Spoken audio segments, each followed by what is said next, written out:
Okay, let's talk about the pitfalls of male development and how to avoid them.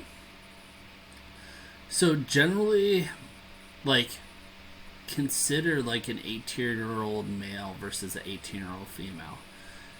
Men trying to go after women their own age, it's a challenge, and there's a lot of just low level narcissism in this age group because they are getting like the 18-year-old female hasn't even peaked in power, is a couple of years away from her peak in power, is getting a ton of male attention, like all the way here.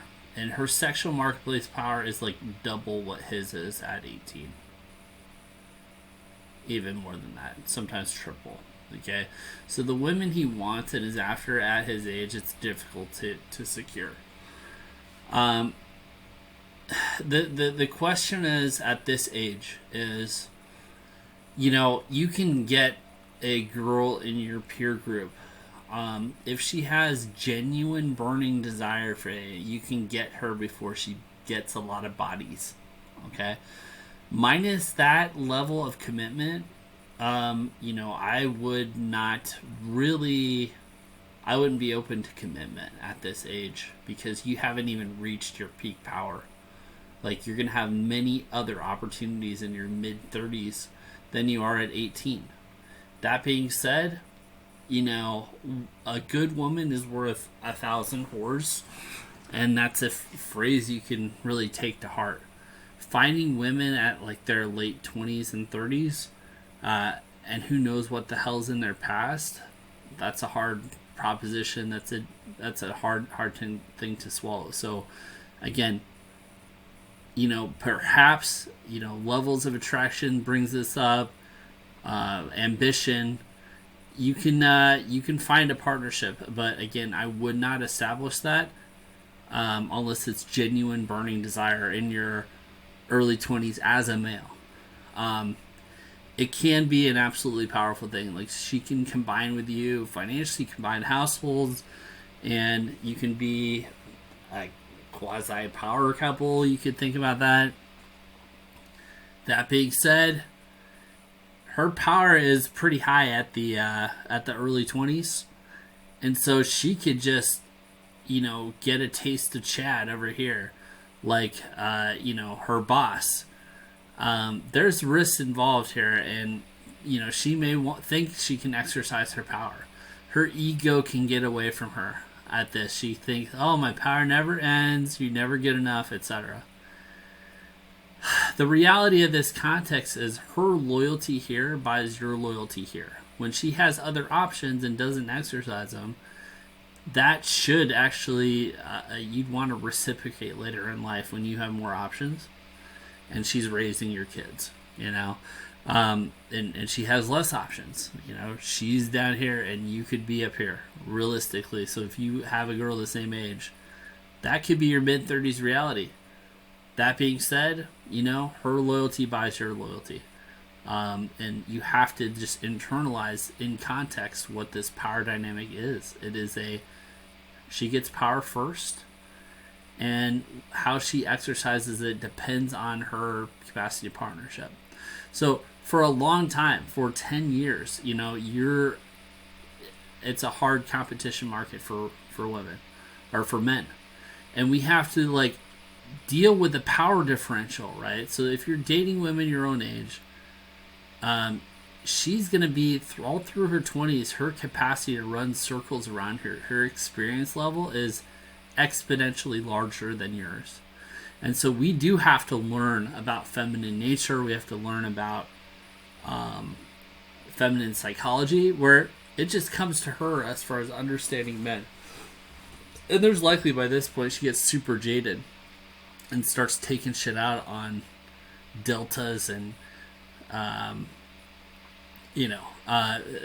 level of damage that you can reach at this point if you buy into the liberal narrative of total decadence.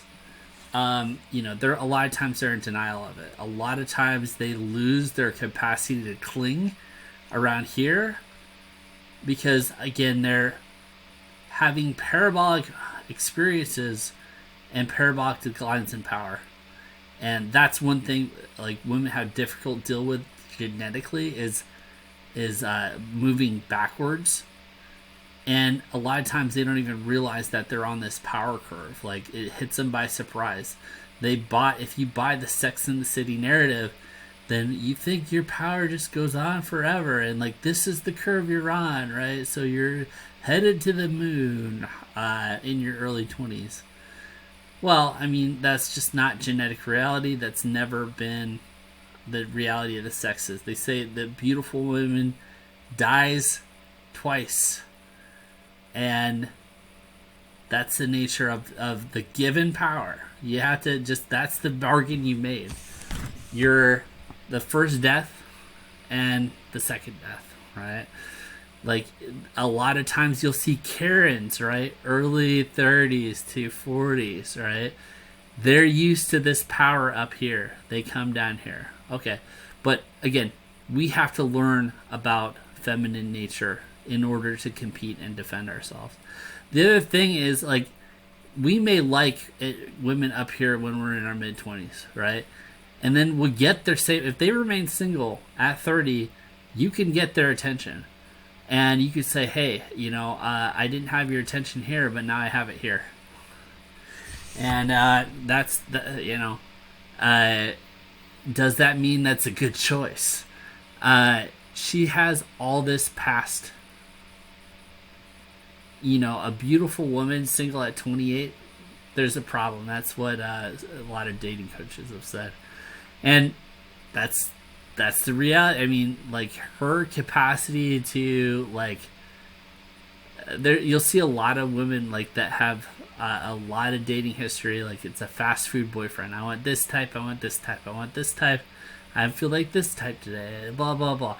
It's total depersonalization, and it's dangerous. She's had all this power and experience. You haven't at 30. Right? That's the challenge. As your earning power grows, your capacity grows in power.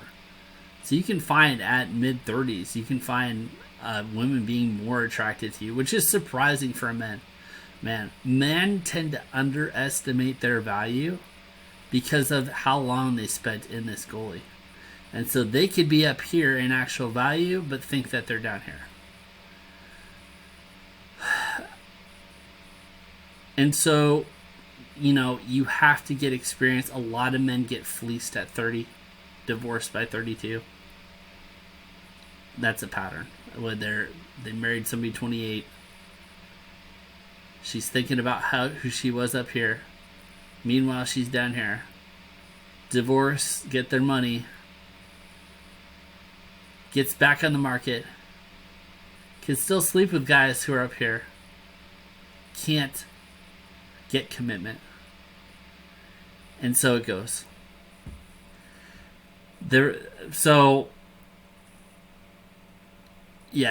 Realize that a 30-year-old dating a 30-year-old again is a massive power differential, experience differential as far as relationships go. And you have to understand, like, you cannot project masculine idealism. The Hollywood Disney story of the innocent princess when they've been through hookup culture. Not to say be black pill necessarily, but know who you're dealing with. And know that even if you do have a divorce, even if you do get fleeced by a siren here, you have potential that you can exercise and choices and options. Whereas the siren does not. Like, she has on parabolic decline. So if she's stuck trying to create chemistry initiate chemistry, it's hard to do for men without money. It's hard to do for women without youth, beauty, and innocence. That's the reality of the exchange. And this is what nobody tells women, and nobody really tells men. It tells women you can be powerful, you can have it all, you can be and just get married and adopt when you're in your 40s. Okay. Don't be an airhead. It tells men you're absolutely worthless. Don't do anything, get fat, get poor, get broke, and you never realize your value. So, that's it. Protect your value, women. And attain your value, men. And that's the natural reality. Men married by, mid to late 30s, women married by 23. As a rough number, really. Anyway.